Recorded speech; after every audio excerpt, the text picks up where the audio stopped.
Hai teman-teman, kembali lagi dengan Gram di sini. Kali ini saya akan melanjutkan cerita yang kemarin dengan judul Elea. Cerita ini ditulis oleh Kak Ramdan Nahdi. Jadi buat kalian yang ingin membaca ceritanya secara langsung, kalian bisa kunjungi link dan profil yang sudah saya sertakan di deskripsi. So, langsung saja kita ke ceritanya. Mamat, Kering berdiri di dekat pintu dapur. Ya, sautku. Temani aku main. Akhirnya aku bisa terbebas dari pekerjaan melelahkan ini. Di mana? Tanyaku, seraya bangkit. Kamar. Kami melangkah ke kamar. Kamar yang sama dengan yang kutempati. Hanya saja, tidak ada kamar mandi di dalam dan ukurannya lebih luas. Kering naik ke atas tempat tidur dengan spray berwarna putih. Kamu janji akan membuatkan saya mainan, ucap Kering. Mainan apa? Sautku. Seperti ini. Ia menunjukkan mainan berbentuk kuda yang terbuat dari kayu. Selain itu ada pula yang berbentuk tentara. Nanti saya buatkan. Yeah. Kering terlihat begitu senang. Namun senyumnya itu sebentar lagi akan hilang, berganti dengan tangisan. Apa aku harus membawanya pergi dari sini? Kering, kenapa kita tidak bermain di pantai saja? Ajakku. Susen tidak suka saya bermain di sana, sautnya, sibuk dengan mainannya. Kalau bermain di hutan? Kering menggelengkan kepala. Susah sekali membujuknya untuk pergi. Sementara itu, waktu terus berlalu. Aku tak tahu kapan tentara Jepang itu datang. Aku duduk di lantai, dekat dengan tempat tidur, menatap Kering yang sedang asyik bermain. Ada apa, Mamat? Kenapa hari ini kamu lebih banyak diam? Tanyanya. Tidak ada apa-apa, balasku. Ayo main. Kering menaruh semua mainannya di lantai, dekat denganku. Lalu ia memintaku memegang salah satunya, mainan tentara. Der, kamu seharusnya sudah mati, Mamat, ucapnya. Mati? Tanyaku. Iya, barusan saya menembakmu. Kering merebut mainan di tanganku, lalu meletakkannya di lantai. Mati. Oh, maksudnya mainanku yang mati. Ayo main lagi. Kini aku tidak akan membiarkannya menang. Kering menembak menggunakan mainannya. Spontan aku menghindar dengan mengangkat mainannya setinggi mungkin. Kamu curang, Mamat, protesnya. Kenapa? Tidak ada tentara yang bisa terbang. Aku terkekeh, ternyata ia cukup pintar. Apa yang kamu lakukan jika ada orang yang akan menembakmu? Saya akan menembaknya terlebih dulu. Bagaimana kalau kamu tidak memiliki senjata? Kering terdiam sejenak. Saya akan bersembunyi. Di mana? Ia mengedarkan pandangan. Di kolong tempat tidur. Itu tempat yang mudah ditemukan. Lalu saya harus bersembunyi di mana? Sebaiknya kamu kabur dari rumah ini, kemudian berlari sekencang mungkin. Jangan berlari lurus, karena orang itu akan dengan mudah menembakmu. Baiklah. Mamat, Susen memanggil dari ruang tengah. Iya, Non, bergegas aku menghampirinya. Di samping sudah ada 2 penjaga, lengkap dengan senapannya. Aku menelan ludah melihat wajah mereka yang garang, sambil bertanya-tanya dalam hati. Ada apa lagi ini? Sekar tidak ada di belakang, dan pantai, kemana perginya? Tanya Susen. Saya tidak tahu, Non. Jangan bohong, hardik salah satu penjaga, sembari mengacungkan senapan. Saya tidak bohong. Kalian hanya bertiga di rumah. Bagaimana mungkin kamu tidak tahu kemana perginya Sekar? Saya benar-benar tidak tahu. Terakhir kali dia hanya bilang ke belakang. Itu saja. Iya, Susin. Aku juga mendengarnya. Kering datang membelaku. Baiklah, nanti akan saya melaporkannya pada Papa. Biar Papa memberi hukuman. Kering mengajakku kembali ke kamar. Namun, Susin malah menghentikan langkahku. Tolong antar surat ini untuk Tuan Ruben, perintahnya. Tuan Ruben, sautku pelan. Ya, cepat antarkan sekarang. Baik, Non. Aku melangkah keluar, meski tak tahu di mana letak kediaman Tuan Ruben. Ku coba menanyakan pada warga sekitar, yang ada malah ditertawakan. Mat, masa kamu tidak tahu rumah Tuan Ruben? Begitulah jawabannya. padahal aku benar-benar tidak tahu. "Mau kemana, Mat?" sapa seseorang yang memotong rumput. "Ke rumah Tuan Ruben." Ia malah tertawa. "Rumah Tuan Ruben tuh di ujung jalan sana. Kenapa kau malah ke sini?" Ia menunjuk arah perlawanan. "Ya ampun, saya lupa," sautku. "Jangan terlalu banyak melamuni Sekar, Mat." Aku hanya membalasnya dengan senyuman canggung. Sekar, siapa juga yang memikirkannya? Bergegas aku berbalik arah, menuju ujung jalan yang lain. Baru berjalan beberapa langkah, tiba-tiba terdengar suara keributan di belakangku. Aku menoleh, melihat ada mobil tentara Jepang. Spontan aku berlari ke pinggir jalan, menatap mobil yang melaju kencang ke arah rumah.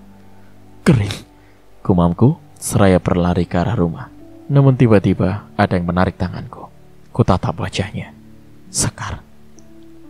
"Kamu mau kemana?" tanya Sekar sembari menggenggam tanganku kencang. "Saya mau menolong Kering," balasku. "Sudah terlambat. Seharusnya kamu tidak membawanya kembali ke rumah itu. Saya akan menyelamatkannya." Ku hempas tangannya. "Jangan bertindak bodoh." Sekar menghalangi jalanku. "Apa ini?" Ia merebut surat di kantung baju. "Surat untuk Tuan Ruben. Kembalikan," balasku. Ia malah merobek surat itu. "Kenapa kamu merobeknya, Sekar?" "Jangan berhubungan lagi dengan Belanda. Biarkan mereka berhadapan dengan Nippon. Di rumah itu tidak hanya ada orang Belanda, ada bangsa kita juga. Semua butuh pengorbanan, Mamat." "Kamu jahat, Sekar." Ia menarik tanganku. "Kenapa kamu berubah? Kemarin kamu setuju dengan rencana ini." "Saya tidak mau menumpahkan darah orang yang tak bersalah." "Mereka itu penjajah, Mamat." "Tapi semua sudah berlalu. Mereka menguasai tempat ini, menjadi tuan tanah di tempat ini. Mereka hanya menganggap kamu dan pribumi lainnya sebagai budak. Apa kamu tidak sadar?" "Saya sadar, tapi Kering dan keluarganya tidak jahat, Sekar." "Apa kamu bilang? Tidak jahat? Mereka sering mengancam kita dengan senapan. Jika kita tidak menurut, mereka tidak segan-segan menembak kita. Apa kamu lupa?" "Saya tidak lupa, tapi sekarang saya hanya ingin menolong Kering." Aku melangkah pergi. "Jangan pergi ke sana, Mamat. Kamu akan terbunuh," teriak Sekar. Namun aku tak takut, terus melangkah menuju rumah. Suara tembakan mulai terdengar. Ku percepat langkah, tapi ada orang pria tua yang menghentikanku. "Untuk apa kamu ke sana?" tegurnya seraya menarikku. "Saya mau menyelamatkan mereka," sautku. "Menyelamatkan pakai apa? Mereka semua membawa senapan. Kalau kamu datang ke sana, maka akan mati konyol." Benar juga. Aku tidak akan bisa berbuat apa-apa. Hanya bermodalkan tangan kosong dan keberanian saja tidak cukup. Jangan sampai baru melangkah mendekat sudah tewas tertembak. "Sebaiknya sekarang kita bersembunyi," ajak pria tua itu. Ia mengajakku ke sebuah tempat di dekat pantai. Di sana sudah berkumpul banyak orang yang sebagian besar adalah pribumi. Dari tadi aku hanya duduk di pojokan, tidak mengobrol, karena tidak tahu apa yang harus diobrolkan. Apalagi aku tidak mengenali mereka. Setelah ada kabar kalau tentara Jepang sudah pergi, aku bergegas pergi ke rumah. Beberapa orang sudah berkumpul di depan rumah. Di dekat pintu, terlihat 2 pengawal Susin tewas. Tak jauh dari mereka, ada beberapa mayat tentara Jepang. Aku melangkah ke dalam rumah. Banyak darah berceceran di ruang tengah. Ada 1 mayat tergeletak di sudut ruangan. Mayat seseorang yang tadi memasak bersamaku. Kemudian berjalan menuju kamar. Kubuka pintu kayu itu, melihat Kering sudah tergeletak di dekat tempat tidur. Seketika itu tangisku pecah. Padahal aku sudah ada di dekatnya, tapi tak sanggup menyelamatkannya. Beberapa mayat ditemukan tergeletak di dapur dan kamar mandi. Sementara mayat Susin dibaringkan di atas tempat tidur dengan pakaian yang sudah terkoyak-koyak. Aku tertunduk lusuh menyaksikan kekejaman ini, kemudian melangkah keluar. Di luar rumah sudah disambut oleh tentara Belanda. Seorang pria berperawakan tinggi besar dan berambut pirang berjalan mendekat. Ia menanyakan apa yang sebenarnya terjadi di rumah ini.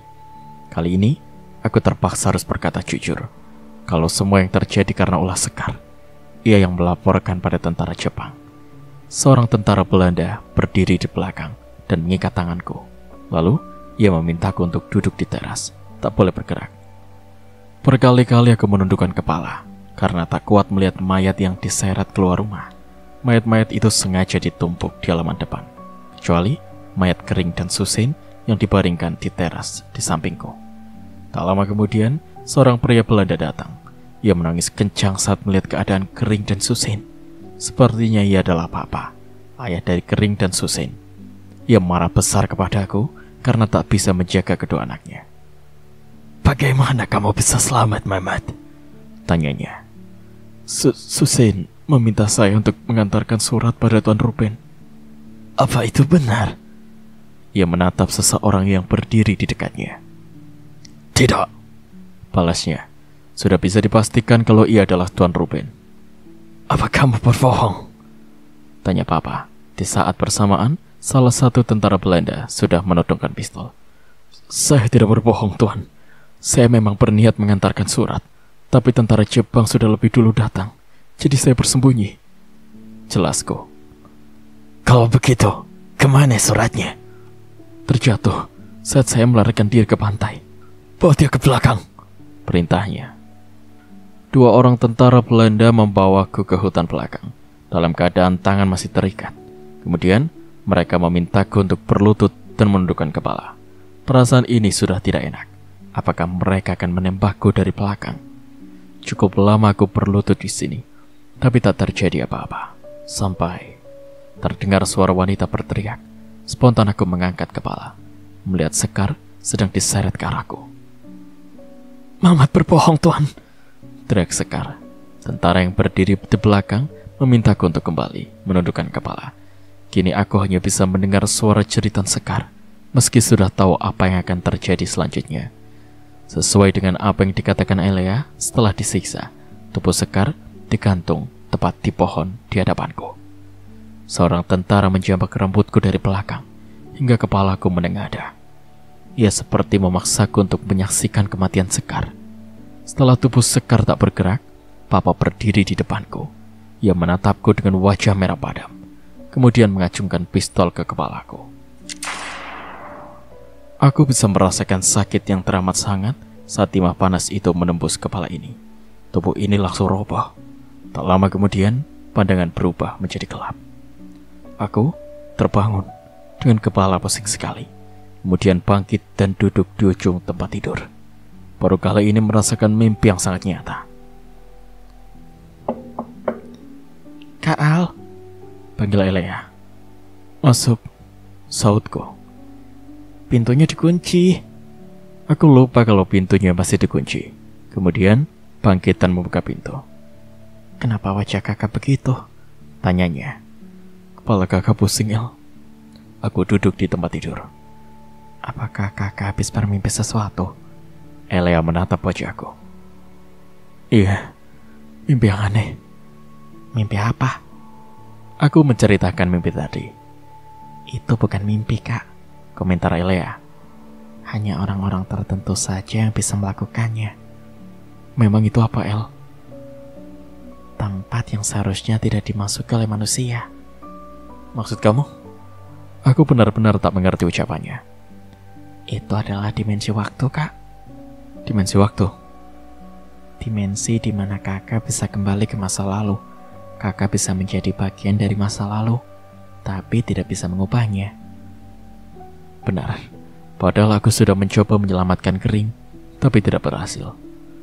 Lalu, apa gunanya Susin mengajak kakak ke sana, jika kakak tidak bisa mengubahnya? "Dia hanya ingin kakak merasakan apa yang ia rasakan. Sakit bukan?" "Sakit banget, El." Elea tersenyum. "Kakak hebat bisa pergi ke sana." "Tepatnya diajak pergi ke sana sih, El." "Iya."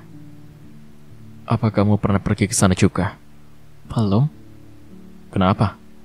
"Karena aku sudah menjadi bagian dari masa lalu, Kak." "Maksud kamu apa, El?" tanyaku bingung. "Tidak perlu dipikirkan, Kak. Sekarang kakak beli sarapan dulu. Aku sudah lapar. Dasar, dalam pikirannya hanya makan dan tidur saja. Padahal ia bisa beli makan sendiri. Hanya tinggal melangkah keluar rumah. Kenapa kakak melihatku seperti itu? Tanyanya. Tidak apa-apa. Ayo kak, bangun. Terus beli makan. Ucapnya manja. Iya bentar, kepala kakak masih pusing. Kamu tunggu di kamar aja. Oke. Elea berlari keluar kamar. Aku menarik nafas panjang, lalu bangkit dan berjalan ke kamar mandi. Setelah membasuh wajah, lalu membuka jendela. Bayang-bayang sekelebat muncul. Spontan ku tutup jendela. Kamu mau makan apa, El? Tanyaku sambil keluar kamar. Mataku terbelalak saat melihat banyak noda darah di lantai. Tepat di sudut ruang tengah, dekat dengan sofa, ada tubuh manusia tergeletak bersibak darah. El! Teriakku. Elea berlari keluar kamar. Ada apa, kak? Itu. Aku menunjuk ke arah sudut ruangan. Apa? Tanyanya dengan wajah bingung. Ada mayat. Balasku. Mayat? Tidak ada apa-apa di sana. Tapi kakak melihat ada mayat di sana dan banyak noda darah di lantai. Coba sekarang kakak tenang, pejamkan mata dan ulurkan tangan. Aku mengulurkan tangan. Terasa ada sentuhan tangan dingin dan lembut. Jangan buka mata dulu, kak.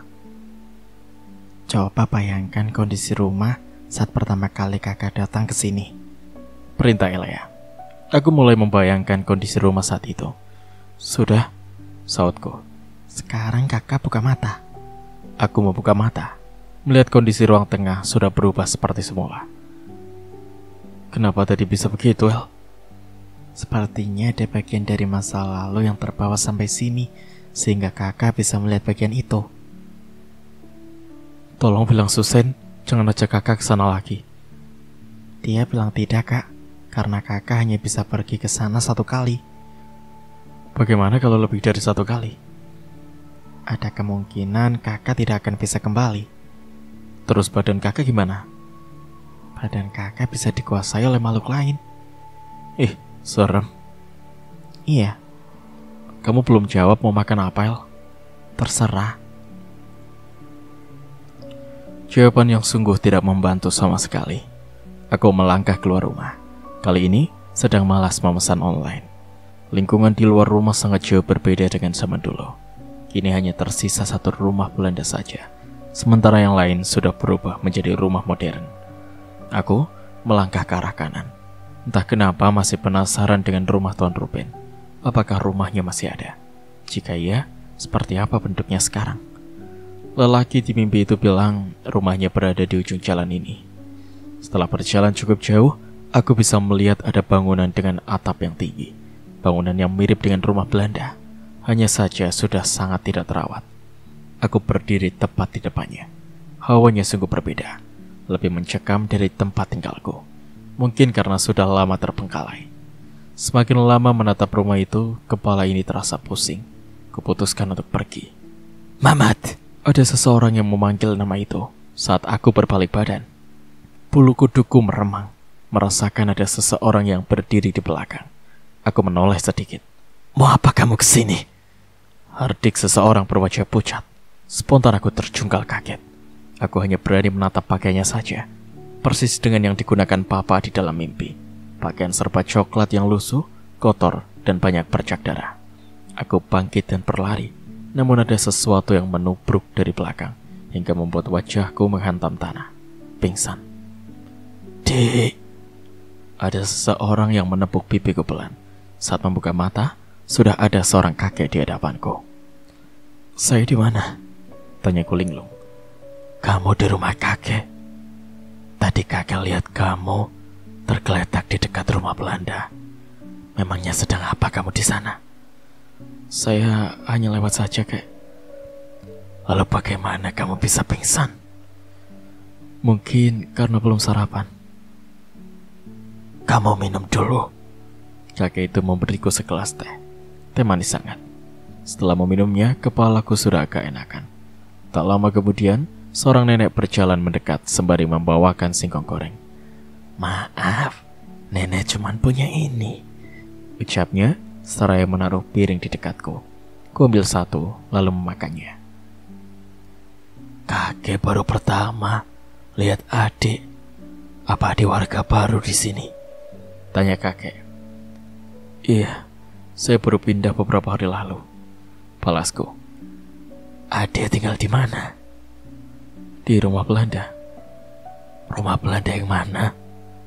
Yang di pertengahan jalan, kek. Terus di belakangnya ada hutan yang tembus pantai. Rumah Tuan Brosman. Apa itu nama pemilik rumahnya dulu?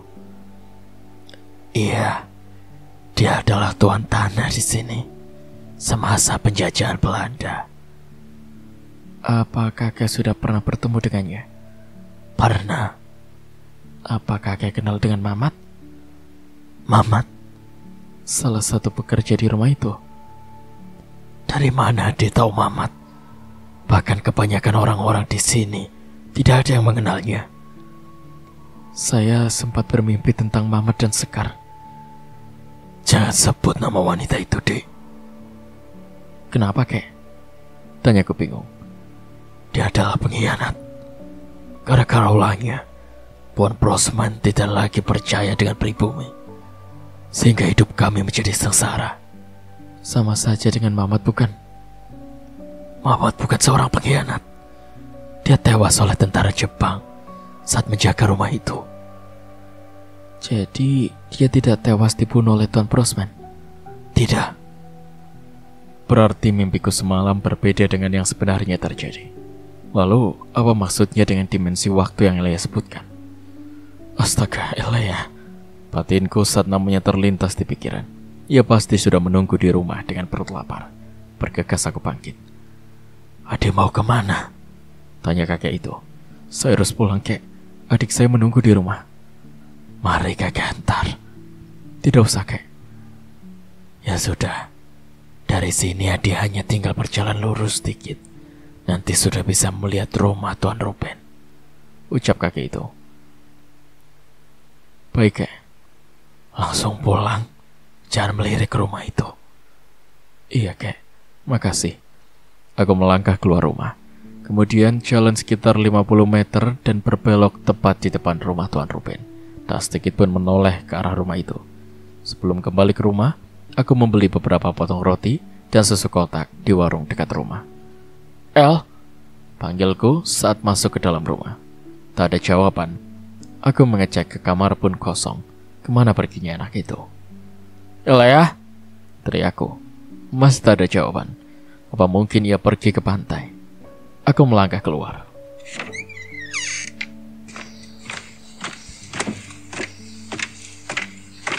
Pintu kamarku terbuka. Diikuti suara langkah kaki. Spontan aku menoleh ke sana.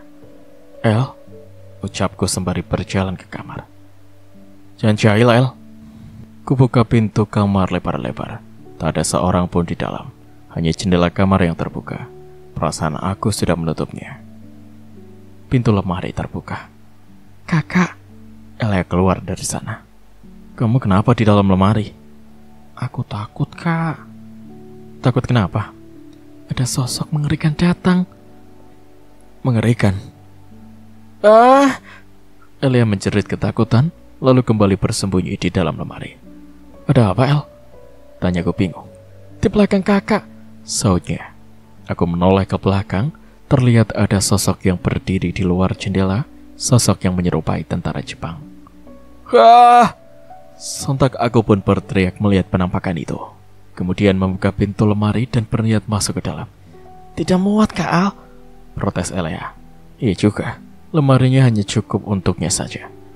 Kakak usir saja dia, imbuhnya. Kamu saja, El. Aku takut. Tumben kamu takut, padahal dia tidak semenyeramkan Dahlia. Auranya yang mengerikan, Kak. Kamu panggil saja Tuan Brosman ke sini. Bagaimana kakak tahu namanya? Kamu lupa kakak pernah jalan-jalan ke masa lalu? Balasku dengan bangga. Jangan-jangan dia ikut dari masa lalu. Memang bisa? Bisa. Tapi masa lalu di mimpi itu tidak sama dengan yang asli. Kata siapa? Kata kakak barusan. Kamu tidak dengar?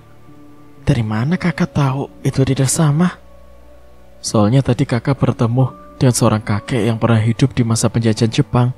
Dia bilang mama tidak dibunuh oleh Tuan Brosman. Nah, berarti mimpi kakak itu tidak nyata. Masa lalu yang asli tersimpan dengan rapat, tanpa ada seorang pun yang bisa mengubahnya, Kak. Sementara masa lalu yang palsu itu berasal dari mereka yang masih memendam luka. Bahasa kamu terlalu berat, El. Jadi itu nyata atau bukan? Nyata tapi bukan, Kak. Gimana sih? Jangan bikin kakak bingung. Orang yang ada di sana nyata, tapi alur ceritanya tidak, karena ada campur tangan orang lain yang bukan dari masanya. Oh begitu. Panas, Kak. Keluh Elea. Ya makanya kamu keluar. Dia sudah pergi belum? Siapa? Tentara Jepang. Astaga, aku sampai lupa dengannya. Perlahan menoleh ke belakang. Ia sudah tidak ada di sana. Sudah tidak ada, El. Kepala Elea melongok dari balik pintu lemari. Tutup jendelanya, Kak. Bergegas aku menutup jendela. Perasaan sebelum pergi jendelanya sudah kakak tutup. Dia yang membukanya. Awalnya jendela aku yang dibuka. Pas aku lari ke kamar kakak, jendela itu terbuka. Memang apa yang kamu lakukan, El? Sampai ia mengejar kamu? Aku tidak melakukan apa-apa. Tadi aku hanya berbaring di tempat tidur sambil menunggu kakak pulang. Lagian kakak lama banget sih. Ya, tadi kakak iseng-iseng keliling-keliling. Terus kenapa bajunya kotor? Oh, kakak sempat terjatuh. Sekarang mana makanannya? Kakak taruh di sofa.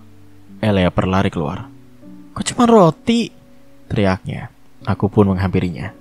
Tidak ada penjual makanan di sekitar sini. Masa sih? Iya, kamu makan itu saja dulu. Nanti kakak pesan makanan lain. Oke. Kak Al, panggil Elea. Ya. Apa kakak pernah bertemu tentara Jepang tadi? Belum pernah, El. Sama, aku juga. Kok kamu takut sih, El? Payah. Kan sudah aku bilang auranya mengerikan, Kak. Sangat negatif. Sama seperti sosok besar di hutan. Kakak heran. Padahal secara penampakan dia tidak terlalu seram, malah lebih seram Dahlia atau Hana. Tapi kenapa kamu malah takut? Kakak terlalu memandang fisik. Belum tentu hantu yang terlihat menyeramkan memiliki aura negatif yang besar. Tentara itu secara bentuk memang tidak mengerikan, namun dia memiliki energi yang sangat besar dan tentunya negatif. Jelas, Elea. Apa pengaruhnya aura negatif suatu sosok pada kita, El? Apa bedanya Hana dengan Dahlia, Kak? Tidak ada bedanya. Kakak yakin? Iya. Padahal saat diteror Hana, kakak tidak sampai sakit-sakitan. Sementara saat diteror Dahlia, kakak malah sakit-sakitan. Itu efek dari energi negatif yang mereka miliki, Kak. Energi negatif yang dimiliki sosok tentara Jepang itu sangat besar. Dia tidak hanya bisa mempengaruhi kesehatan, bahkan bisa mempengaruhi jiwa. Dari yang aku lihat sekilas, dia pernah mempengaruhi orang di daerah sini untuk membunuh. Hah? Sebesar itu pengaruhnya? Iya, makanya kakak harus hati-hati dengannya. Bagaimana kalau kita pindah saja, El? Sepertinya ini solusi terbaik agar aku dan Elea tidak bertemu dengan sosok-sosok mengerikan lainnya. Kakak punya uang? Tidak sih. Nah, sebaiknya sekarang kakak lebih banyak di dalam rumah saja dulu, karena jauh lebih aman. Aman dari mana? Malah aku lebih banyak diteror di dalam rumah. Batinku. Kak Al sedang membayangkan apa? Tidak membayangkan apa-apa. Kakak mau tidur sebentar. Kamu kalau masih lapar makan aja roti dan susunya. Aku bangkit dari sofa. Satu lagi. Jangan pergi kemana-mana. Aku tidak akan pergi kemana-mana, Kak. Satu lagi. Apa? Tolong bilang sama Kering dan Susen untuk tidak ganggu kakak. Kamu dengar itu, Kering? Elea menoleh ke samping. Katanya iya, Kak. Sip, terima kasih, Kering. Ucapku lalu berjalan ke kamar dan membaringkan tubuh. Di lain waktu. Kak, bisik Elea. Apa, El? Sautku dengan mata tertutup. Kan sudah kakak bilang jangan ganggu. Ini sudah hampir malam, Kak. Masa? Sontak aku membuka mata, kemudian mengecek ponsel. Pukul 17.30. Kakak belum mandi dari pagi. Pantesan bau. Elea berlari keluar kamar. Bergegas aku bangkit, mengambil pakaian di lemari, dan pergi mandi. Kakak sudah mandi. Elea tiba-tiba masuk ke kamar. Kamu bisa lihat sendiri, kakak sudah ganteng begini. Tapi sayang, punya adik kayak kamu, sautku sebelum ia meledek, lalu berlari mengejarnya. Sekian untuk part kali ini, nantikan kelanjutan ceritanya di part berikutnya. Terima kasih.